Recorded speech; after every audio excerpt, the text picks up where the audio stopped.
asseoir. Matthieu, chapitre 20, à partir du verset 26. Matthieu, chapitre 20, 26 et 27. Nous lisons ensemble à haute voix. Allons-y. 1, 2, 3. Est-ce qu'on peut faire ça ensemble? Allons-y. 1, 2, 3. Il n'en sera pas de même au milieu de vous, mais quiconque veut être grand parmi vous, qu'il soit votre serviteur, et quiconque veut être le premier parmi vous, qu'il soit votre esclave. Tu peux t'asseoir. Que Dieu te bénisse. Je disais que Dieu te bénisse. Luc chapitre 22, nous lisons tous les passages que nous avons lus mardi passé. Luc chapitre 22, verset 27.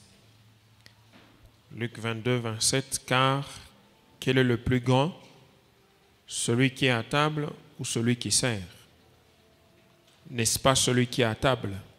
Et moi cependant, je suis au milieu de vous comme celui qui... Est-ce que tu es là? Comme celui qui... Comme celui qui sert. 1 Timothée chapitre 4, verset 12. Trouve-le avec moi, Timothée chapitre 4. Premier livre de Timothée, chapitre 4, verset 12.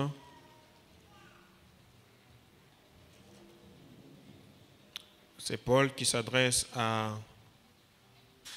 Timothée, que personne ne méprise ta jeunesse, mais sois un modèle pour les fidèles en parole, en conduite, en charité, en foi, en pureté. Jusqu'à ce que je vienne, applique-toi à la lecture, à l'exhortation, à l'enseignement.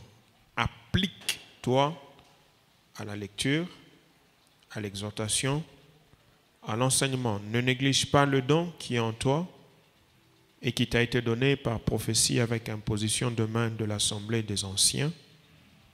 Occupe-toi de ces choses, donne-toi tout entier à elles, afin que tes progrès soient évidents pour tous. Veille sur toi-même et sur ton enseignement, persévère dans ces choses, car en agissant ainsi, tu te sauveras toi-même. Quelqu'un dit Amen. Bonsoir. Bonsoir. Est-ce que tu vas bien? Ça va? Si tu vas bien, tu bouges ta main. Est-ce que tu vas bien?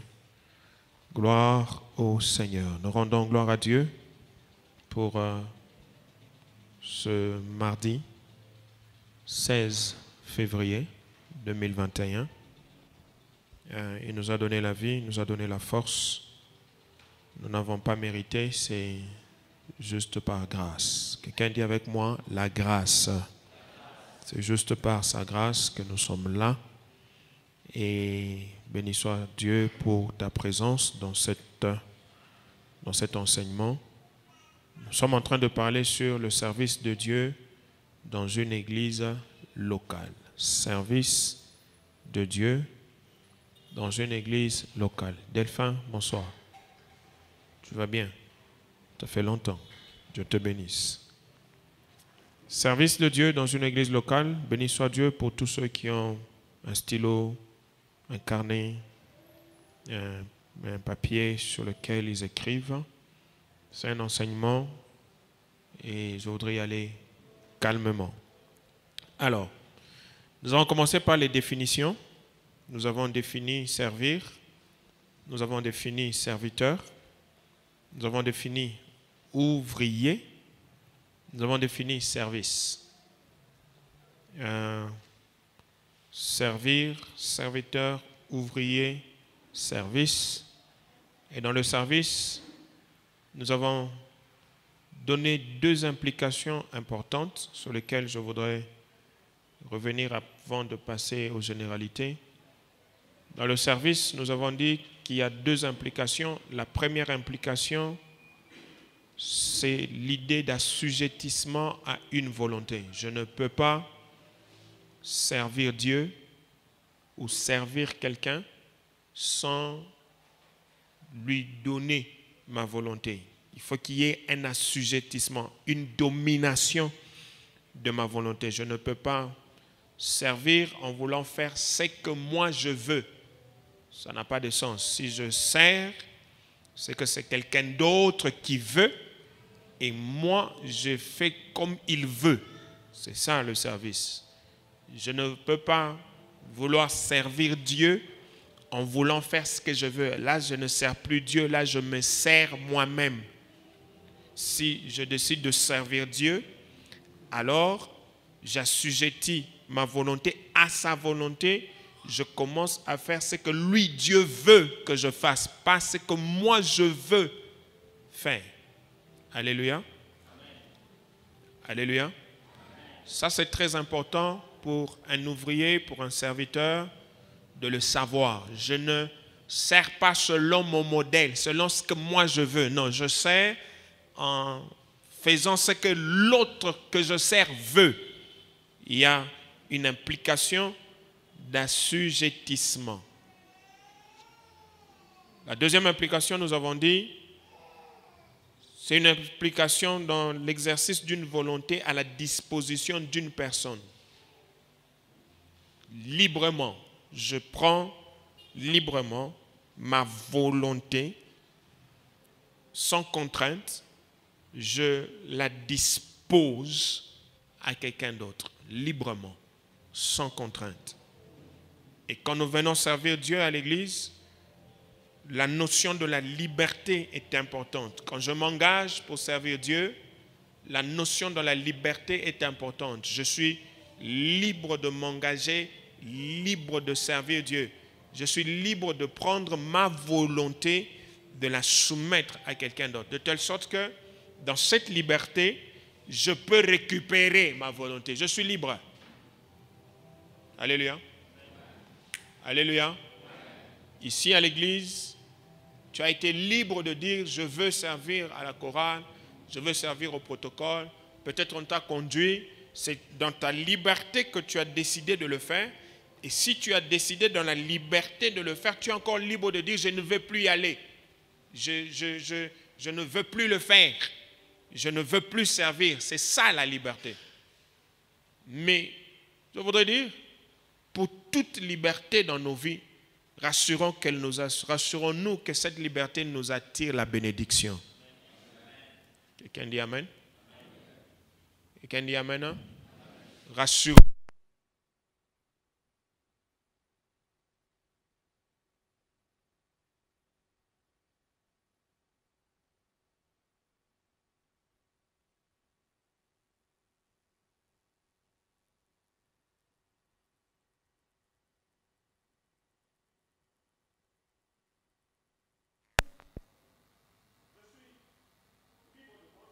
Libre de sortir, je suis libre de dormir, je suis libre de tout faire. Mais dans cette liberté-là, je dois me rassurer que ma liberté m'attire la bénédiction. Quelqu'un dit Amen. Les généralités, nous avons vu, nous avons commencé un point que nous avons intitulé les piliers, quelques piliers d'un service excellent pour Dieu. Quelques piliers d'un service excellent pour Dieu, évidemment, dans une église locale. Et le premier pilier, c'est le temps. Le temps. Le temps. Pour ne pas trop m'étendre sur la révision, nous avons dit qu'il y a deux manières de donner son temps. Il y a la manière visible et la manière invisible. Et la manière visible ou apparente, c'est quand nous venons servir Dieu, quand nous sommes là, nous chantons, nous sommes au protocole, nous faisons l'évangélisation, nous sommes à l'intercession. C'est la manière visible. Nous sommes à la technique, à la presse, c'est la manière visible. Nous sommes au social, ça c'est la manière visible. Mais la manière invisible qui est une manière non apparente, c'est que nous ne sommes pas là. Nous sommes en cachette. Nous travaillons, nous donnons du temps à Dieu en cachette. Et nous avons dit, l'une des phrases la plus importante de ce point, c'est la manière visible doit être courte par rapport à la manière invisible. La manière dont nous donnons à Dieu le temps, la manière invisible doit être plus longue que la manière visible, parce que c'est en étant caché devant Dieu qu'on puise la force pour le servir en étant visible devant les humains. Quelqu'un dit Amen? Initia, tu n'écris pas. Initia, tu n'écris pas. Alors, ça veut dire, je dois plus prendre du temps devant Dieu avant de prendre du temps devant les hommes. Nous servons Dieu devant les hommes, mais nous servons Dieu devant Dieu. Alléluia. Alléluia. Nous servons Dieu, c'est vrai devant les hommes, mais nous devons savoir que nous servons d'abord devant Dieu. Je suis en train de servir, je sers, tu me vois, mais je sers d'abord devant Dieu. Et puis je sers devant les hommes. Alors, avant que je ne prenne du temps devant les hommes, je prends d'abord du temps devant Dieu que moi je sers. Et puis j'apparais devant les hommes. Et nous disons, chaque fois que tu as un service, chaque fois que tu dois servir Dieu, tu dois te rassurer que le temps invisible, le temps non apparent doit être plus long que le temps apparent. Quelqu'un dit Amen. Quelqu'un a compris? Il dit Amen. Hein? Donc tu dois te rassurer de ça. Je suis protocole, je vais aller servir. Je passe d'abord du temps devant le Dieu que je sers avant de venir passer du temps devant les humains que je sers aussi. Parce que ce n'est pas d'abord l'homme qui t'a appelé, c'est d'abord Dieu qui t'a appelé. Quelqu'un dit Amen. Alors, ça c'est la phrase, la thèse qu'il faut retenir. Et si tu retiens ça, chaque fois que tu dois faire quelque chose pour Dieu, devant les hommes, tu vas te donner une discipline de d'abord passer du temps devant Dieu avant de venir passer du temps devant les hommes. Alléluia. Alléluia. Regarde ton voisin, dis-lui, passe beaucoup de temps devant Dieu que devant les hommes. Regarde l'autre voisin, dis-le lui aussi, passe beaucoup de temps devant Dieu que devant les hommes.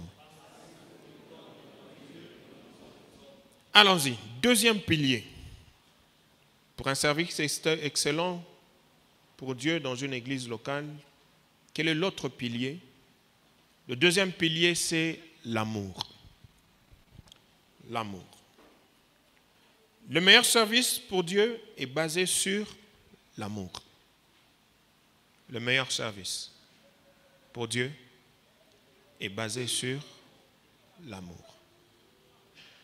Quand il n'y a pas d'amour, le service est faux. Quand il n'y a pas d'amour, le service est faux. Regardez. Dans notre monde aujourd'hui, nous fonctionnons sur base des services rendus.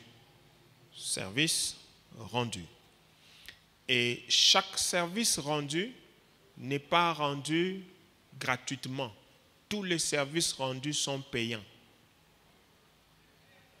Alléluia. Quelqu'un crée une entreprise avec plusieurs services dans l'entreprise. Chaque service qu'il a créé doit lui procurer l'argent.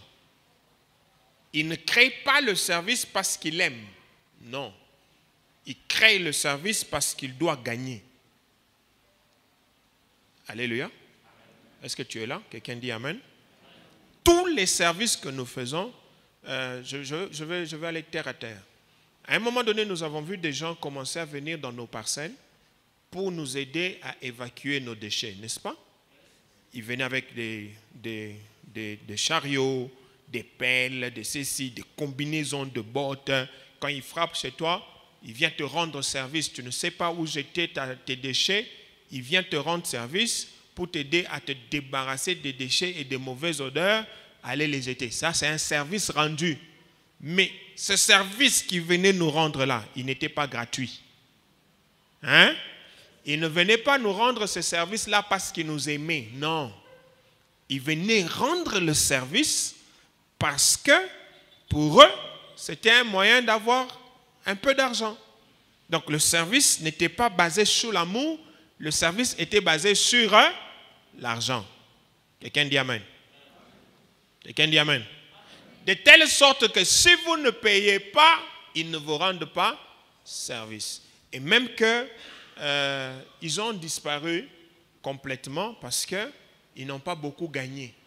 Comme ils n'ont pas beaucoup gagné dans cette histoire, comme les gens discutaient, non, on ne peut pas donner, non, non, non, non, non, ces services-là ont beaucoup disparu. Ils étaient nombreux à un moment et puis ça a disparu. Ça a disparu pourquoi?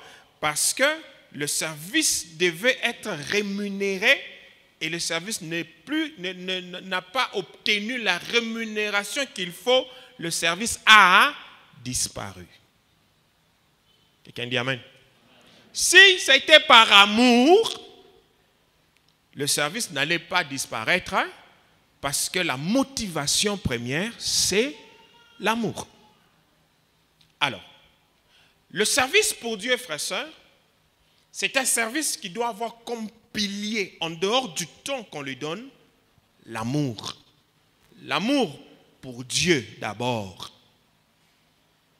Est-ce que tu aimes Dieu? Est-ce que tu aimes Dieu? J'aime l'histoire de Pierre avec Jésus. Quand Jésus dit à Pierre et aux disciples qu'ils devaient aller mourir, Pierre lui dit non, tu ne peux pas faire ça, tu ne peux pas dire ça. Et Pierre lui dit, je serai avec toi, personne ne te touchera et tout ça. Jésus lui dit, Pierre, avant que le coq ne chante, tu me renieras 3 fois. Et ce qui se passe, c'est avant que le coq ne chante ce jour-là, Pierre a renié Jésus 3 fois. Frère et sœur, il prétendait l'aimer, mais ce jour-là, son amour a été éprouvé. Est-ce que tu aimes Dieu? Est-ce que tu aimes Dieu? Est-ce que quand tu te regardes, tu aimes Dieu? Tout ce que nous faisons à l'église doit avoir comme pilier l'amour pour Dieu, d'abord. D'abord Dieu. Si j'aime Dieu, je serai là pour le servir.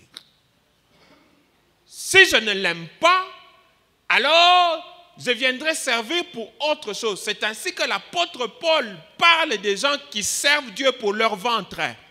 Ils ont pour Dieu leur ventre.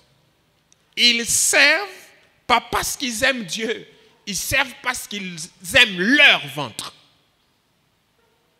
Et malheureusement, au XXIe siècle, nous avons de plus en plus cette catégorie d'ouvriers, de serviteurs de Dieu, d'hommes de Dieu. Ils servent pour le ventre. Et s'il n'a pas eu pour le ventre, il n'est pas prêt à se sacrifier, il n'est pas prêt à se donner, il n'est pas prêt à servir. Quelqu'un dit Amen. Quelqu'un dit Amen. Le pilier de l'amour est un pilier important. Je sers Dieu à l'église parce que je l'aime. Et si j'aime Dieu, je ne m'arrête pas de servir. Que j'aie, que je n'aie pas, j'aime Dieu, je le sers. Et il dit, tu aimeras ton Dieu de toute ta force, de toutes tes pensées. Tu l'aimeras. Je me pose toujours la question, pourquoi on dit de toute ta force? La force, c'est le physique. L'amour, c'est immatériel. La force, ça se montre. Mais l'amour, c'est l'immatériel. Je ne peux pas aimer sans déployer ma force. Si j'aime quelqu'un, je déploie aussi ma force pour ce quelqu'un. Tu aimeras ton Dieu de toute ta force. Si j'aime Dieu, alors je déploie aussi ma force pour Dieu. Et le service de Dieu est basé sur l'amour. Si tu me dis ce soir que tu aimes Dieu, l'autre question qui vient, c'est à quel niveau, à quel degré, dans quelle proportion est-ce que tu aimes Dieu? Quelqu'un dit Amen. Quel niveau, quelle proportion tu aimes Dieu? Il y en a qui disent qu'ils aiment Dieu, ils ont été éprouvés et puis ils ont abandonné. Ils disent qu'ils aiment Dieu, ils ont été éprouvés et puis ils ont laissé tomber le service. Ils disent qu'ils aiment Dieu, quand il a un problème, il laisse le service. Il dit qu'il aime Dieu, quand il a des difficultés, il a des blocages de ceci et de cela, il abandonne. Il dit qu'il aime Dieu, quand il n'a pas mangé, il ne peut pas servir. Est-ce que tu aimes Dieu? Donc, l'amour, premièrement, l'amour envers Dieu. Je veux que tu dises, pendant que tu m'entends, Seigneur, aide-moi à t'aimer. Dis-le lui, Seigneur, aide-moi à t'aimer. Allons-y, dis-le, Seigneur, aide-moi à t'aimer. Encore, Seigneur, aide-moi à t'aimer. Frère, l'amour pour Dieu, c'est un pilier extraordinaire. On peut tout nous arracher. Si nous n'aimons pas Dieu, nous allons aussi abandonner. Si nous n'aimons pas Dieu, nous allons laisser tomber. Et le service pour Dieu n'est pas comme le service rendu à but lucratif. Non, nous lui rendons ce service parce que nous l'aimons. Alléluia. Parce que simplement nous l'aimons. Et si nous n'arrivons pas à rendre un service à Dieu, c'est que nous ne l'aimons pas. Si nous sommes à l'église, nous travaillons pour juste la gloire, les acclamations, la révérence, juste pour qu'on dise que c'était bien, nous n'aimons pas Dieu. Dans le service pour Dieu, qu'on m'acclame, qu'on ne m'acclame pas, qu'on soit d'accord, qu'on ne soit pas d'accord, mais si je sais, je le fais pour lui par amour, je continue à le faire. Alléluia. Non seulement qu'on aime Dieu, on doit aimer les hommes, l'amour pour les hommes. Nous venons servir Dieu devant les hommes. Le Dieu que nous servons, nous ne le voyons pas. Mais nous le voyons au travers des hommes. Je ne peux pas prétendre aimer Dieu et ne pas aimer les hommes que je vois. Et le service pour Dieu que je fais à l'église, je le fais au travers les hommes, pour les hommes, avec les hommes. Si je n'aime pas les hommes devant qui je sers, pour qui je sers, alors mon service pour Dieu ne peut pas produire de résultats. Quelqu'un dit Amen. Est-ce que tu aimes les hommes? Je chante. Je dis je sers Dieu, je viens chanter, je chante Dieu, j'adore Dieu et tout. Mais pendant que je chante, est-ce que j'aime les gens devant qui je chante? Est-ce que je les aime? Notre inefficacité dans le service pour Dieu dans une église locale vient souvent du fait que nous n'aimons pas les gens devant qui nous servons. Nous n'aimons pas les gens que nous servons. Si tu aimes les gens que tu sers, tu te battras pour faire de ton mieux afin que ton service les bénisse. Come on. Si j'aime le peuple, j'aime les enfants de Dieu qui sont avec moi, quand je dois servir, puisque je les aime, je ne dois pas amener n'importe quoi. Je ne dois pas dire n'importe quoi. Je ne dois pas faire de n'importe quelle manière. Parce que je les aime. Je dois donner le meilleur de moi pour que ces gens-là reçoivent la bénédiction de Dieu. Et ça, c'est à tous les niveaux de service dans une église locale. Je suis protocole. Je suis venu servir Dieu. Et puis je n'aime pas les gens qui viennent à l'église. Je les reçois mal. Il y a des protocoles. Quand ils vous reçoivent, ils ne sourient pas. Elle ne sourit pas. Quand tu entres,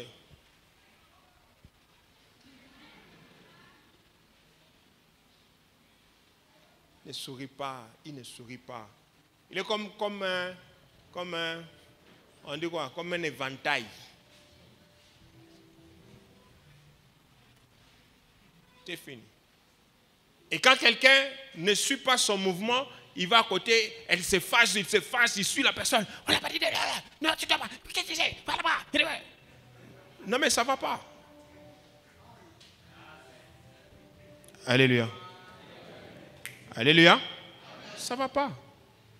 Si tu aimes les gens devant qui tu te tiens, tu dois avoir une attitude.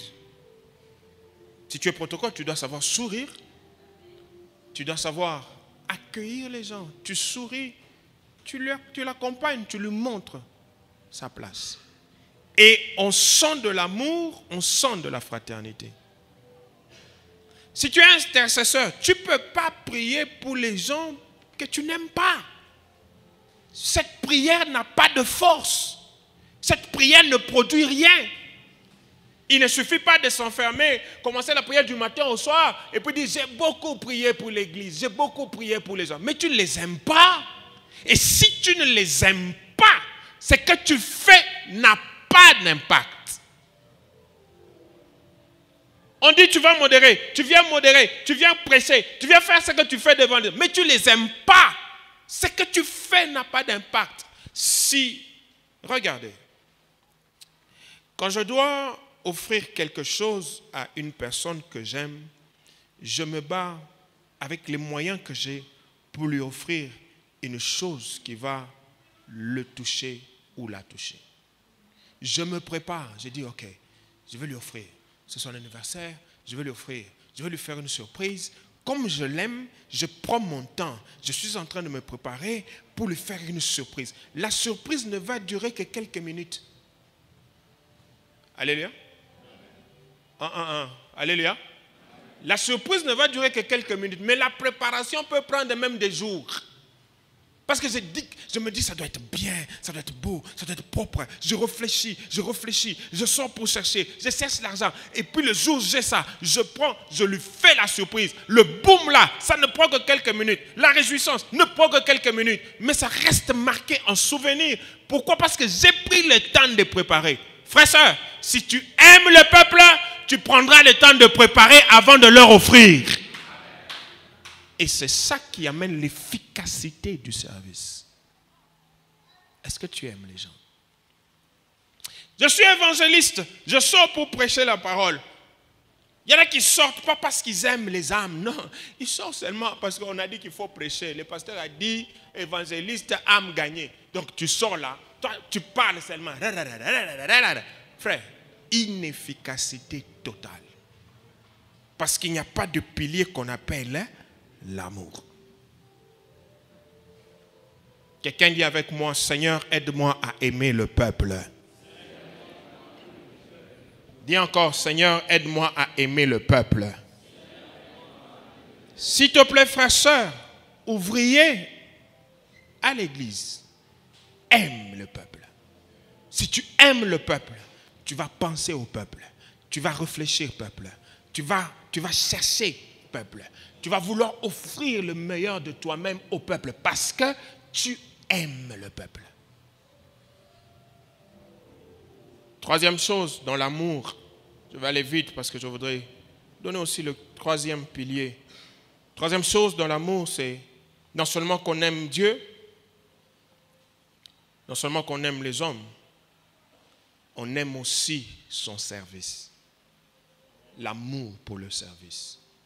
J'aime Dieu, j'aime les hommes, et puis j'aime le service. Est-ce que tu aimes le service que tu fais pour Dieu? Est-ce que tu l'aimes? Frère, la difficulté que nous avons, c'est que nous servons Dieu, mais le service que nous faisons pour Dieu, là, nous ne l'aimons pas du tout. Nous ne l'aimons Pas du tout. Je me donnerai pour ce que j'aime. Pour ce que je n'aime pas, je ne me donnerai pas. L'apôtre Paul dit à Timothée, donne-toi tout entier à. Je ne peux pas me donner tout entier à quelque chose que je n'aime pas. Ça devient une contrainte. Ça devient qu'une obligation. Mon frère, ma soeur, le service pour Dieu, ça ne doit pas s'arrêter qu'au niveau de contraintes et d'obligations. Le service pour Dieu doit être un service que j'aime. Oh, si j'aime faire quelque chose, je n'ai pas besoin de surveillants, je n'ai pas besoin de fouets, je n'ai pas besoin qu'on me rappelle, je n'ai pas besoin qu'on me réveille. J'aime ça et je le fais parce que j'aime ça. Est-ce que tu aimes le service que tu fais pour Dieu dans l'église locale? Est-ce que tu aimes ça?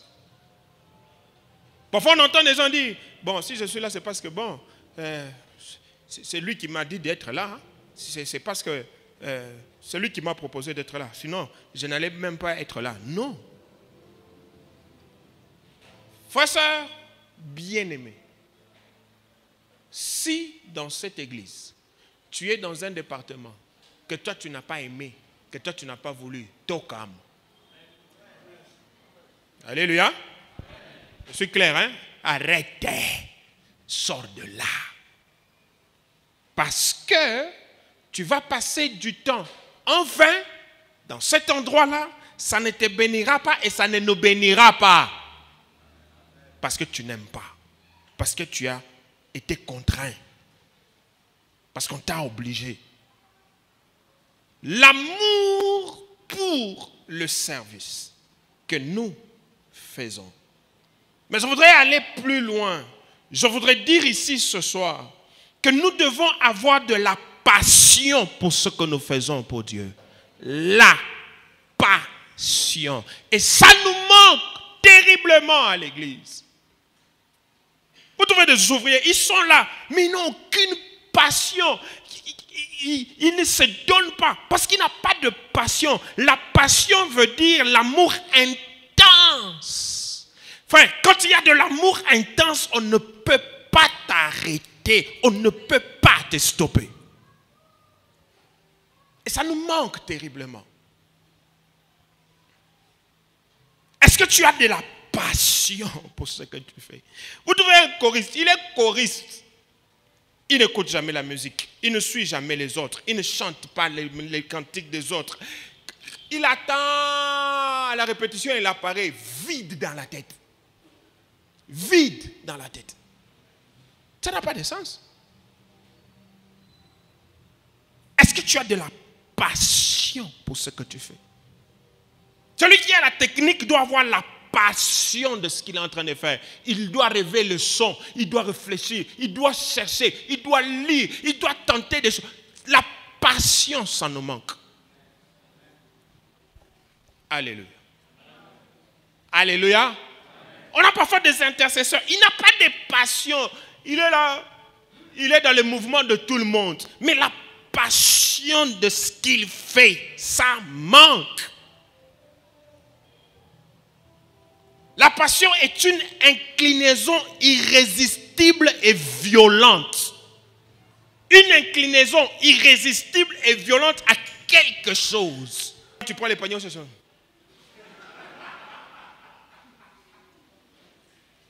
Non? Alléluia. Alléluia. Oh. Ce n'est pas seulement ça. Si j'ai de la passion, je cherche. Quand je vais dans un autre endroit, je regarde comment les gens font. Je m'inspire. Frère, sœur, allons que dans le protocole, on ne le fait pas seulement à l'église. Quand vous allez dans le cabinet d'un ministre, il y a un protocole. Quand vous allez dans les entreprises, il y a des protocoles. Partout où vous allez, vous trouvez des protocoles.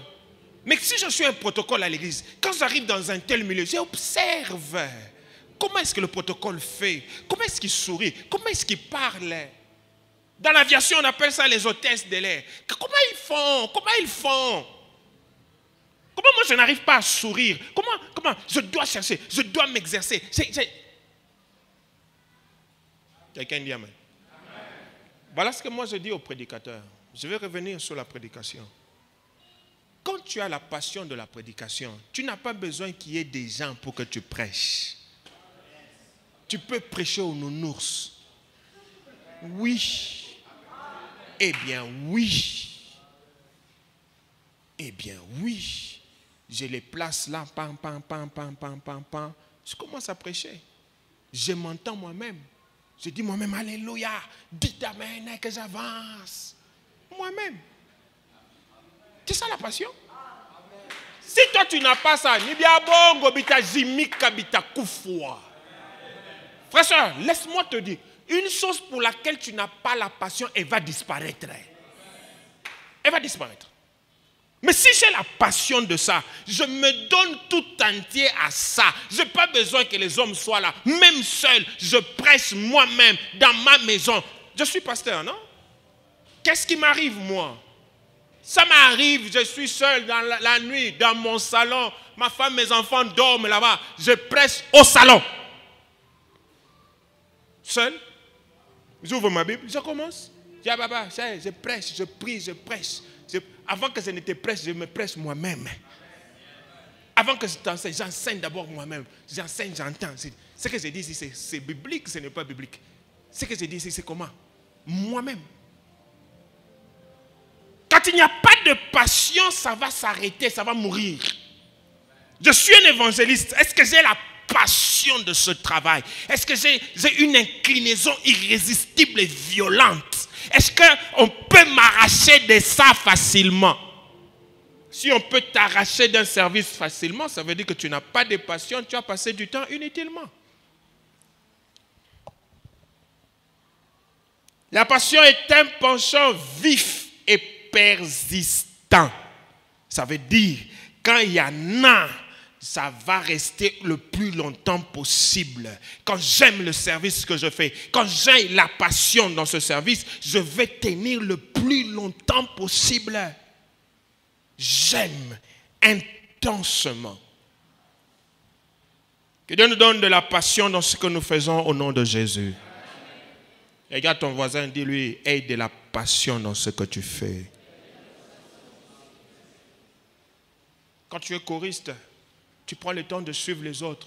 Tu entends les vibrations, tu regardes, tu dis, je peux faire ça aussi. Tu essayes des choses, tu t'enfermes, tu travailles la voix. Il y a des choristes, ils viennent travailler la voix qu'à la répétition. Quoi, Asipimak. Le pasteur Atoms dont on parle souvent, pasteur Atoms qui fait des prouesses extraordinaires. Le pasteur Atoms, seul chez lui, chaque jour, il a 1 heure ou 2 où personne ne le dérange. Il travaille sa voix seul. Pas avec un groupe, seul. Il fait ses exercices seul. Et il a une voix extraordinaire. Mais nous avons des choristes. Il attend seulement la répétition. Et puis ils sortent dehors là pour aller.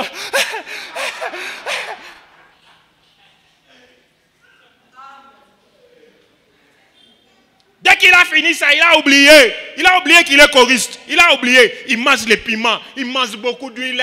Il mange tout. Il a oublié qu'il est choriste. Il n'y a pas de passion. Il n'y a rien. Regarde, dis amen.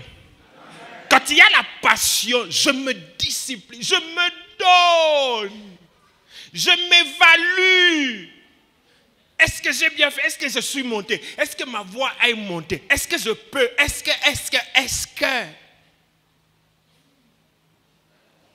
Frères, sœurs, dans le service pour Dieu, il n'y a pas de professionnels. Non, ça n'existe pas. Il n'y a pas de professionnels. Pour venir enseigner aujourd'hui, à un moment donné, je me suis arrêté à mon boulot. J'ai arrêté, j'ai fermé l'ordinateur, j'ai ouvert mon cahier, j'ai regardé ce que j'ai écrit. Est-ce que j'ai oublié quelque chose, Seigneur? Dis-moi, est-ce qu'il y a quelque chose que je peux? J'ai écrit, je suis arrivé au bureau, j'ai encore ouvert, j'ai regardé. Il n'y a pas de professionnel. Ça n'existe pas. Il n'y a pas. Mais si tu aimes ce que tu fais, tu vas te donner tout entier. est-ce que tu as la passion pour ce que tu es en train de faire? Je prie Dieu qu'il nous donne des ouvriers, des hommes et des femmes qui ont la passion dans ce qu'ils sont en train de faire.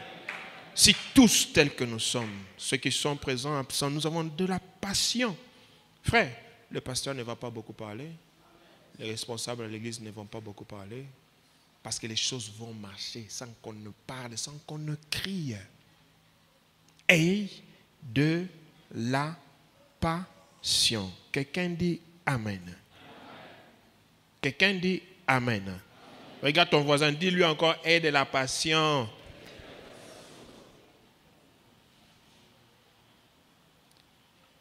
Troisième pilier. Donne-moi du temps, donne-moi 10 minutes. Je vais revenir mardi prochain. Troisième pilier. Le premier, c'est le temps. Le deuxième, c'est l'amour. Et le troisième, c'est le cœur. Le cœur. Le cœur. Le cœur. Quelqu'un dit avec moi le cœur? Quelqu'un dit avec moi le cœur? Alors, prenons comme référence le cœur organe. Le cœur organe, c'est un organe infatigable. Infatigable. Et cet organe qui est le cœur t'accompagne jusqu'aux dernières minutes, secondes de ta vie. Infatigable. Le cœur reçoit et donne, reçoit et donne, reçoit et pompe, prend et donne à son rythme, prend et donne, sans se lasser, sans se fatiguer. Le cœur organe prend le soin de prendre et de redistribuer dans le corps entier par les artères. Reçoit le sang par les veines, ressort ce sang-là par les artères. Mais sans se fatiguer, sans se lamenter. Qu'il ralentisse, qu'il augmente le rythme, il est là, en train de donner. Il est là, en train de donner. Et puis, pendant qu'il fait ce travail important, indispensable pour l'organisme, le cœur n'est pas visible, il est invisible. On ne le voit pas, mais il travaille, il donne, il donne, il donne. Premier conseil que je donne par rapport au cœur. Frère, sœur, ne te bats jamais pour être visible. Tu vas te tuer, tu vas te détruire. Tu vas te détruire. Ça, c'est mon premier conseil par rapport au cœur.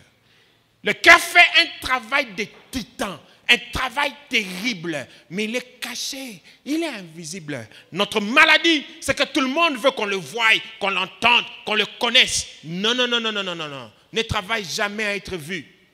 Travaille souvent aussi en cachette. C'est très important. Oh, plus tu es visible, plus tu es une cible. Le cœur qui fait un travail de titan est caché dans ce qu'on appelle le thorax. Et dans ce thorax, ce sont des os qui sont devant, qui le protègent. Il est tellement bien protégé, mais il fait un travail terrible. Quand il s'arrête, tout s'arrête. Quand il s'arrête, tout s'arrête. Frère, sœur, sois visible quand Dieu veut que tu sois visible. Ne sois pas visible quand toi-même tu veux être visible. Ou ta foi. Ou ta foi pour pécher. Le cœur, infatigable, ne se lamente pas et ne se compare à aucun organe. Le cœur ne peut pas se comparer à la main. Mon deuxième conseil par rapport au cœur, ne te compare jamais à quelqu'un. Jamais. Ne te compare jamais à quelqu'un. Ne fais pas de comparaison inutile. Pourquoi lui? Pourquoi pas moi? Lui, est-ce que lui il me dépasse? Personne ne te dépasse. Tu es à la place où tu dois être.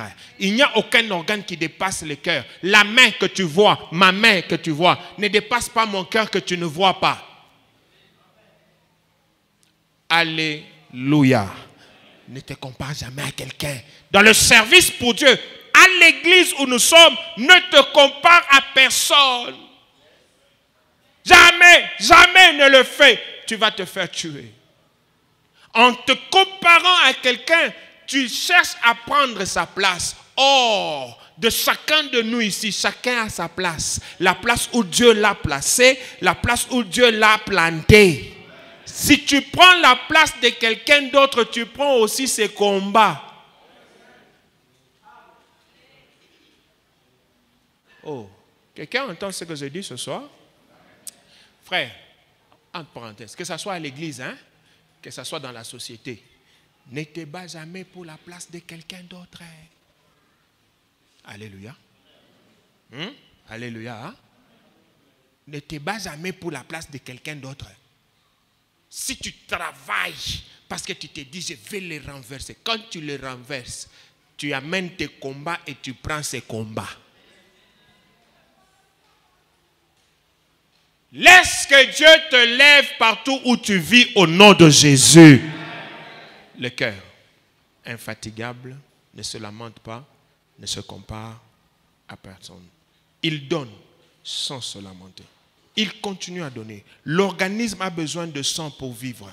L'organisme a besoin du bon sang, du sang oxygéné. Et c'est le cœur qui est là à donner. Prenez, prenez. Il donne aux mains, il donne aux intestins. Le cœur donne à tout le monde. Il donne aux poumons. Le cœur donne parce que le cœur veut que l'organisme tienne debout. Le jour où il s'arrête, tout s'arrête. L'organisme a besoin du sang. Le cœur est en train de donner. Ma question en finissant.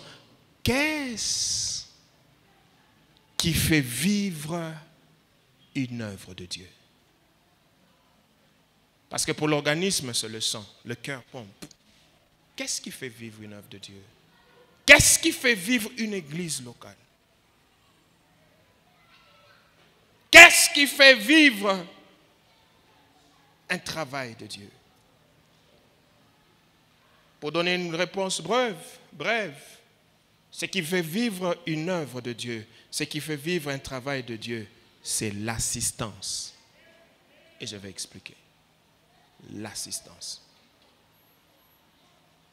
Frères, comme des cœurs, nous devons pomper l'assistance dans le travail de Dieu.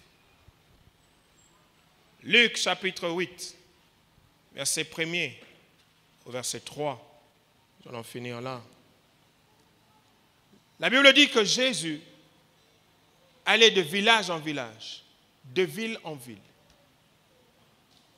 Pendant qu'il allait de village en village, de ville en ville, la Bible dit premièrement, les 12 étaient avec lui.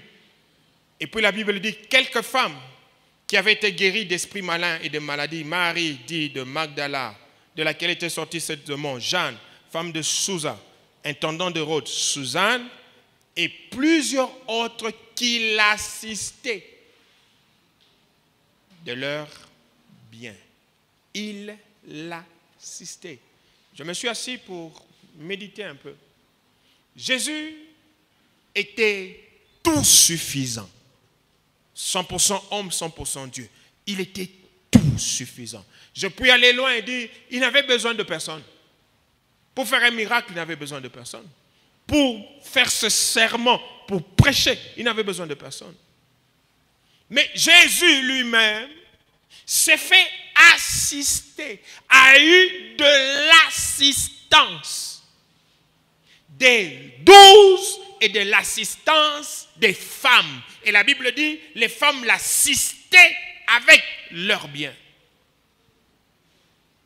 Frères et sœurs, une œuvre de Dieu, un service pour Dieu, une église locale a besoin d'assistance. Quelqu'un dit avec moi, assistance. Quand on parle d'assistance, on voit la présence. Quand on parle d'assistance, on voit l'engagement. Quand on parle d'assistance, on voit la compassion, on voit la fraternité, on voit l'argent, on voit les biens matériels. Je ne peux pas prétendre servir Dieu dans une église locale si je ne suis pas une source d'assistance. Est-ce que tu es une source d'assistance? Une église locale ne peut pas croître et évoluer si je n'assiste pas. Malheureusement, il y a des gens qui sont, aujourd'hui ils assistent, demain n'assistent pas. Il n'a pas du cœur. Quand tu as du cœur pour l'œuvre de Dieu, tu pompes à cette œuvre l'assistance. Quand tu as du cœur pour un travail de Dieu, pour une église locale, tu pompes dans cette église-là l'assistance. Est-ce que tu assistes l'église? Je ne peux pas prétendre servir Dieu efficacement si je n'ai pas du cœur pour le service, si je n'ai pas du cœur pour l'église. Je ne peux pas servir dans une église locale si je n'ai pas du cœur pour cette église-là. Ça n'a pas de sens. C'est impossible. Malheureusement, il y en a. Il sert Dieu, mais il n'a pas du cœur pour l'église. Quand il se fâche, il est parti. Il sert Dieu, il n'a pas du cœur pour cette église. Quand ça ne marche pas, il est parti. Il sert Dieu dans une église, mais n'a pas du cœur pour cette église. Quand les choses se compliquent, il est parti. Quand on l'a piétiné un peu, quand on lui a parlé durement, quand on l'a corrigé, il est fâché, il est parti. Il n'a pas du cœur. Que Dieu nous donne dans cette église des hommes et des femmes qui ont du cœur pour l'église. Celui qui a le cœur, il pompe l'assistance. L'assistance, c'est la présence. Jésus allait de ville en ville, de village en village, mais il avait des gens qui l'assistaient, qui étaient toujours avec lui. Frère, sœur, est-ce que tu sais que quand tu es là, c'est une bénédiction pour l'église? Quelqu'un dit Amen. Est-ce que tu sais que ta présence dans une réunion, même si tu ne prêches pas, même si tu ne modères pas, même si tu ne chantes pas, tu es présent dans une réunion. Est-ce que tu sais que ça s'appelle assistance? Ça s'appelle assistance. Et ta présence est une bénédiction pour l'église. Ta présence est une bénédiction pour l'œuvre de Dieu. J'assiste l'œuvre de Dieu par ma présence. Mais il y en a qui pompent la présence aujourd'hui. Demain, il n'est pas venu. Pourquoi il n'est pas venu? Pour rien. Tu n'étais pas venu pourquoi? J'étais fatigué. Quelqu'un dit Amen? Quelqu'un dit Amen? Imaginez-vous que le cœur se réveille un jour et dit je suis fatigué. Cerveau, oui, on a besoin d'amusa. Imaginez-vous que le cœur se fatigue. Si le cœur se fatigue, alors le corps est foutu, l'organisme est foutu. Frère, sœur, non seulement que tu dois avoir du cœur pour l'œuvre de Dieu, mais tu dois être un cœur pour l'œuvre de Dieu. Quelqu'un a compris ça? Non seulement que tu dois avoir du cœur pour l'œuvre de Dieu, tu dois être un cœur pour l'œuvre de Dieu. Infatigable, tu ne te lamentes pas, tu ne te compares pas, tu ne cherches pas à apparaître, tu ne cherches pas à faire tout, tu ne cherches pas à être visible, tu fais ton travail et tu le fais correctement bien pour que tout le monde soit béni.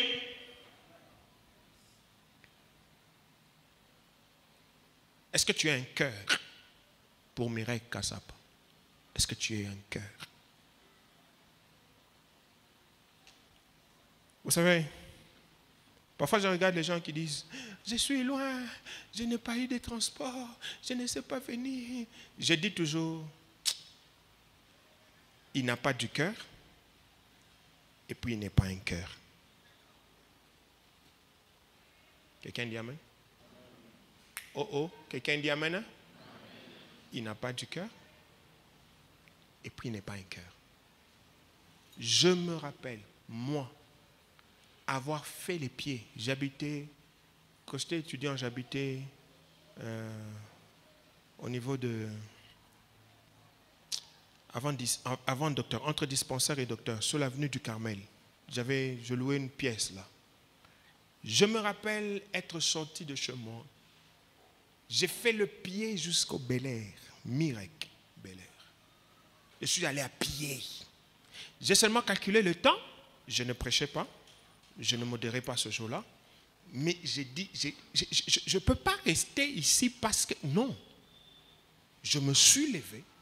J'ai fait les pieds, jusqu'au Bel Air. En rentrant, quelqu'un m'a donné l'argent, j'ai payé mon transport, je suis rentré. Mais j'ai fait le pied. Je me rappelle, nous avions une cellule sur Square, ici au Carrefour, Square Forest. On appelait Bethany.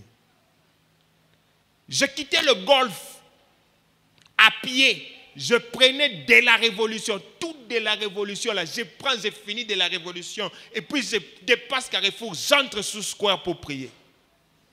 Et quand on finit, je quitte là-bas, je rentre à pied. Mes parents se demandaient, mais où je faisais ça chaque jour qu'il y avait culte dans cette cellule-là. Je venais à pied. C'est curieux de trouver aujourd'hui, 21e siècle, 2021, les gens, il est à l'église. Tu n'es pas venu pourquoi je n'avais pas de transport. Query?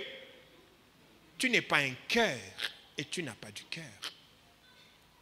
Et ça nous rend inefficaces. Ça nous rend inefficaces. Un cœur pompe, un cœur donne, un cœur est infatigable. Le jour où je n'ai pas de transport, je m'arrange pour arriver. Il pompe, il donne la présence, l'argent, les biens matériels. Ce que je regarde aujourd'hui sur les chrétiens, quand il a donné aujourd'hui, demain il ne donne pas. J'ai entendu quelqu'un dire, j'ai beaucoup donné, maintenant j'attends que Dieu aussi me donne.